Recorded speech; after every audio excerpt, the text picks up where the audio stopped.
साथियों, अलग अलग देशों की विकास यात्रा का अध्ययन करें तो ये बात कॉमन दिखती है कि उन देशों की प्रगति तभी हुई जब उनका एक्सपोर्ट बढ़ा। यानी विकासशील देश से विकसित देश बनने में एक्सपोर्ट की बहुत बड़ी भूमिका होती है। इससे रोजगार के भी अवसर बढ़ते हैं, स्वरोजगार के भी अवसर बढ़ते हैं। पिछले 8 वर्षों में भारत भी अपना एक्सपोर्ट लगातार बढ़ा रहा है, एक्सपोर्ट से जुड़े लक्ष्यों को प्राप्त कर रहा है।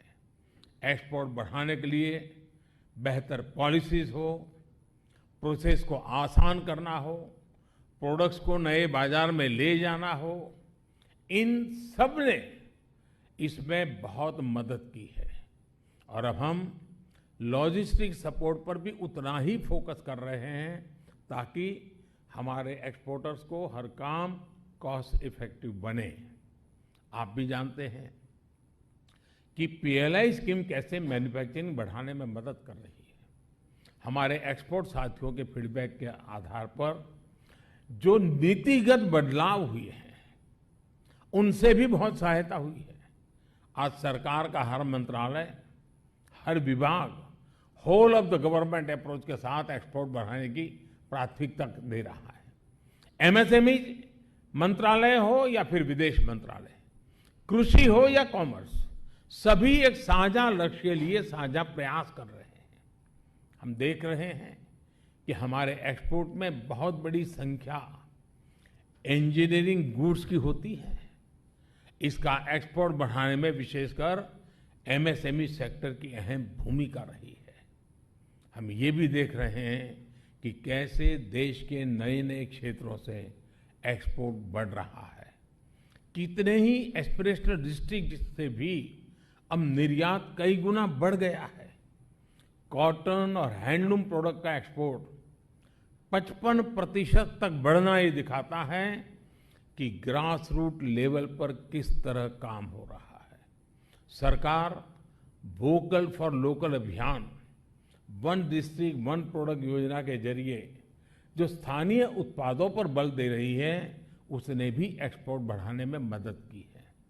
अब दुनिया के नए नए देशों में, नए नए डेस्टिनेशन में हमारे अनेक प्रोडक्ट्स पहली बार निर्यात किए जा रहे हैं।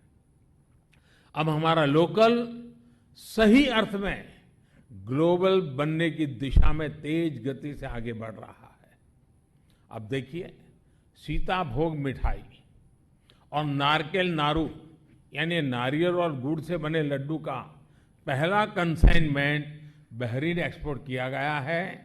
नागालैंड की फ्रेश किंग चिली लंदन के बाजार में जा रही है, तो असम के फ्रेश बर्मीज ग्रेप्स दुबई के लिए एक्सपोर्ट किए गए हैं।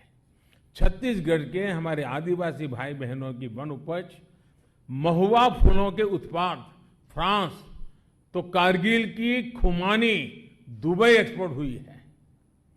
अरबुआ, बेलाइस, बरमुडा, ग्रेनाडा और स्विट्जरलैंड जैसे नए बाजारों में हैंडलूम से जुड़े उत्पाद भेजे गए हैं। अपने किसानों, अपने बुनकरों, अपने पारंपरिक उत्पादों को एक्सपोर्ट इकोसिस्टम से जोड़ने के लिए हम मदद भी दे रहे हैं और जीआई टैगिंग पर भी बल दे रहे हैं।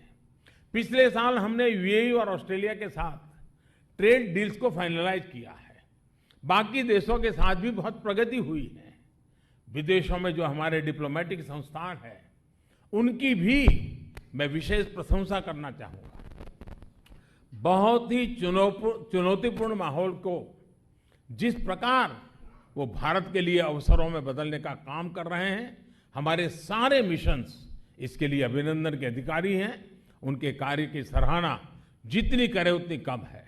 साथियों, शिलान्यास से लेकर के लोकार्पण तक वाणिज्य भवन इस कालखंड में कॉमर्स के क्षेत्र में हमारी उपलब्धियों का भी सिंबल है। मुझे याद है, शिलान्यास के समय मैंने इनोवेशन और ग्लोबल इनोवेशन इंडेक्स के सुधार की जरूरत पर बल दिया था। आज हम ग्लोबल इनोवेशन इंडेक्स में 46 स्थान पर हैं और लगातार सुधार कर रहे हैं। पहले बहुत पीछे थे। शिलान्यास के दिन हमने ईज ऑफ डूइंग बिजनेस में सुधार की जरूरत को लेकर चर्चा की थी। आज जब इस बिल्डिंग का, इस भवन का लोकार्पण हो रहा है, तब तक 32,000 से अधिक अनावश्यक कंप्लायंसेस को हटाया जा चुका है। 32,000, कैन यू इमेजिन? शिलान्यास के समय जीएसटी लागू हुए कुछ ही महीने बीते थे। हर प्रकार की शंकाएं, आशंकाएं जोरों पर थी। आज हर महीने 1 लाख करोड़ रुपए जीएसटी कलेक्शन सामान्य बात हो गई है। वाणिज्य भवन के शिलान्यास के समय हमने जेम पोर्टल पर करीब 9,000 करोड़ रुपए के ऑर्डर की चर्चा की थी। आज इस पोर्टल पर हमारे 45 लाख छोटे उद्यमी रजिस्टर हैं और जेम पर 2.25 लाख करोड़ रुपए से अधिक का ऑर्डर दिया जा चुका है। साथियों, तब मैंने बताया था कि 2014 के बाद मोबाइल मैन्युफैक्चरिंग यूनिट्स कैसे 2 से बढ़कर 120 हुई। आज ये संख्या 200 से अधिक है और हम इंपोर्टर से आगे निकलते हुए दुनिया के बड़े मोबाइल फोन एक्सपोर्टर्स के रूप में आज हम एक शक्ति बनकर उभरे। 4 साल पहले भारत में 500 से भी कम रजिस्टर्ड फिनटेक स्टार्टअप थे। आज इनकी संख्या करीब करीब 2,300 से पार कर चुकी है। तब हर वर्ष हम 8,000 स्टार्टअप्स रिकॉग्नाइज करते थे। आज ये संख्या 15,000 से ऊपर जा रही है। लक्ष्य तय करके ईमानदार प्रयासों से 100 साल की वैश्विक महामारी के बावजूद हमने इतना कुछ हासिल किया है। साथियों, आप सभी लोगों में एक टर्म बड़ा प्रचलित है, एसओपी, यानी स्टैंडर्ड ऑपरेटिंग प्रोसीड्यूर्स, यानी काम करने का एक तय तरीका। पहले सरकारों का एसओपी समझा जाता था कि सरकार कोई प्रोजेक्ट शुरू करती थी, लेकिन वो तैयार कब होगा इसकी कोई गारंटी नहीं होती थी। राजनीति स्वार्थ के लिए घोषणाएं कर दी जाती थी, वो पूरी कब और कैसे होगी इसको लेकर गंभीरता नहीं होती थी। इस धारणा को हमने कैसे बदला है, उसका भी ये भवन एक उदाहरण है। और जैसा अभी बताया गया, आज ये संयोग है कि 22 जून 2018 को इस भवन का शिलान्यास हुआ था और आज 23 जून 2022 लोकार्पण हो रहा है।